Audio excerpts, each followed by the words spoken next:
Hello students, तो इस video में हम देखने वाले हैं त्रैमासिक परीक्षा 2022-23 के लिए कक्षा 12वीं इतिहास विषय का पेपर। और ये वीडियो आपकी त्रैमासिक परीक्षा के लिए काफ़ी ज़्यादा महत्वपूर्ण होने वाला है। जैसे कि आपको पता ही है कि न्यू ब्लूप्रिंट के अनुसार 80 नंबर का पूर्णांक है पेपर का, और समय जो दिया गया है वो है 3 घंटा। यहाँ पर निर्देश दिए गए हैं जिसमें प्रश्नों के अंक यहाँ पर दिखाए गए हैं। तो आइए देखते हैं बच्चों, पूरा पेपर हम देखते हैं और इस पूरे पेपर का सॉल्यूशन भी हम आपको बताने वाले हैं। तो बने रहिए इस वीडियो में लास्ट तक।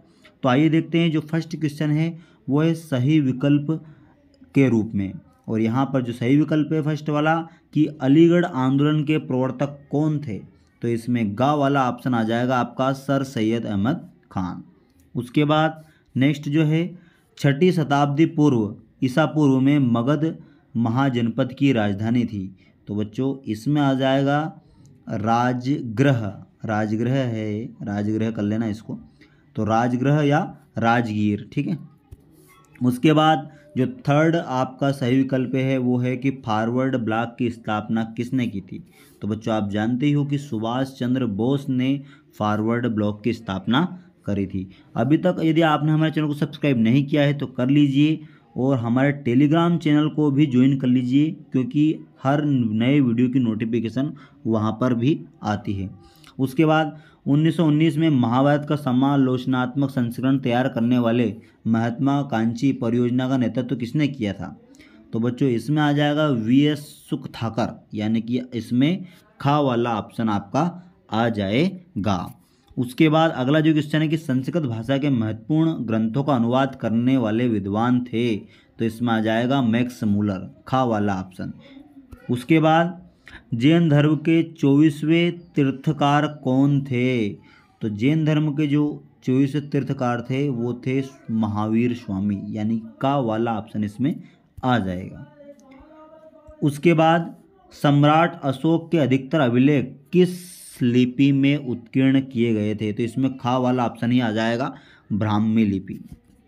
नेक्स्ट चलते हैं हम, कांग्रेस का विभाजन कब हुआ था। तो इसमें बच्चों आपको पता होना चाहिए कि सूरत अधिवेशन 1907 में कांग्रेस का जो विभाजन है वो हुआ था, ठीक है।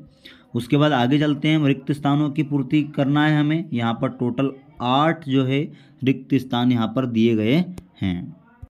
उसके बाद यहाँ पर रिक्त स्थानों की पूर्ति कर रही है मैं, दीपवंश और महावंश नामक ग्रंथ का संबंध किससे है। तो इसमें जो है ये है बौद्ध धर्म से संबंधित ग्रंथ है, दीपवंश और महावंश। शुंग वंश का संस्थापक कौन था बच्चों, तो इसमें आ जाएगा पुष्पमित्र,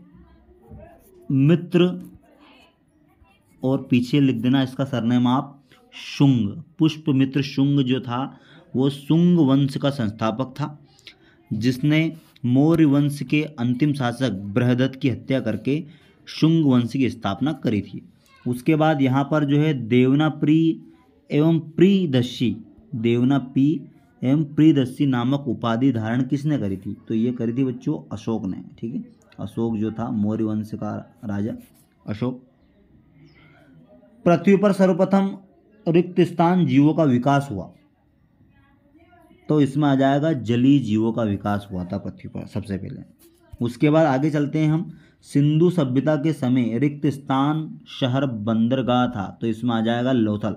लोथल जो शहर है जो गुजरात में था बच्चों, वो एक बंदरगाह था। महाभारत की रचना किसने की थी, तो इसमें आ जाएगा वेद व्यास। वेद व्यास को कैसे लिखना है आपको बता देते हैं हम, वेद और यहाँ पर आगे लिखते हैं हम व्यास। वेद व्यास ने महाभारत की रचना करी थी। कैलाशनाथ मंदिर महाराष्ट्र के रिक्त स्थान में स्थित है, तो बच्चों ये आ जाएगा औरंगाबाद में, ठीक है। तो औरंगाबाद में ये जो शहर है वो ये जो मंदिर है वो स्थित है। उसके बाद पल्लव की राजधानी थी, तो पल्लव की जो राजधानी थी बच्चों वो थी कांचीपुरम। क्या आएगी, कांचीपुरम। और कांचीपुरम को बच्चों कांची भी बोला जाता है, तो कांची भी आप इसको लिख सकते हो, कोई दिक्कत नहीं है। उसके बाद आगे चलते हैं हम, अगला जो क्वेश्चन है वो है एक शब्द या एक वाक्य में उत्तर देना है। थेरी घाता का संबंध किस धर्म से है, तो इसमें भी आ जाएगा बौद्ध धर्म से संबंधित है। थेरी घाता जो थे वो बौद्ध धर्म से संबंधित है। साइमन कमीशन भारत क्यों आया था? तो आपको ये जो मैं है वो मौखिक रूप से बोल रहा हूँ, आप इसको लिख लेना कि भारत में संवैधानिक शासन की जो समीक्षा है, संवैधानिक जो शासन जो चल रहा था उसकी समीक्षा के लिए जो था साइमन कमीशन जो था वो भारत आया था। तो साइमन कमीशन जो था संवैधानिक समीक्षा। बौद्ध और जैन धर्म का आविर्भाव कब हुआ था? तो इसमें आ जाएगा 6 ईसा पूर्व, 6 ईसा पूर्व आ जाएगा। ठीक है, इसके बाद अगले वाले क्वेश्चन में चलते हैं हम। हड़प नीति लागू करने वाला गवर्नर जनरल कौन था? तो इसमें आ जाएगा डलहौजी। डलहौजी ने जो थी हड़प नीति चालू की थी। प्लासी के युद्ध के समय बंगाल का नवाब कौन था? तो इसमें आ जाएगा मीर जाफ़र। मीर जाफ़र आ जाएगा इसमें, मीर जाफ़र। उसके बाद अगले वाले क्वेश्चन में चलते हैं। संस्कृत ग्रंथों में किस शब्द का प्रयोग परिवार के लिए होता है? तो संस्कृत ग्रंथों में जो परिवार के लिए जो शब्द है वो है कुल। कुल जो शब्द है वो परिवार के लिए उपयोग होता था।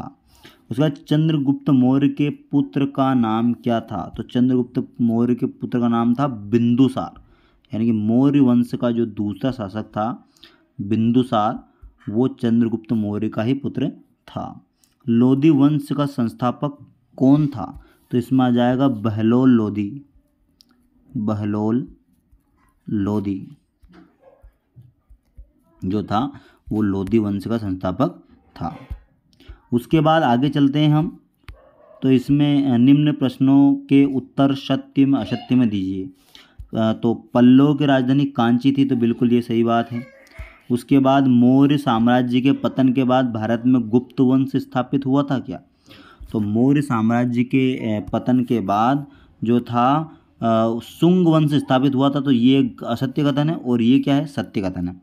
उसके बाद आगे चलते हैं। गुप्त काल के अधिकांश शासक वैष्णव धर्म के अनुयायी थे क्या? तो ये बिल्कुल ये सही बात है। हर्ष ने पुलकेशिन द्वितीय को परास्त किया था क्या?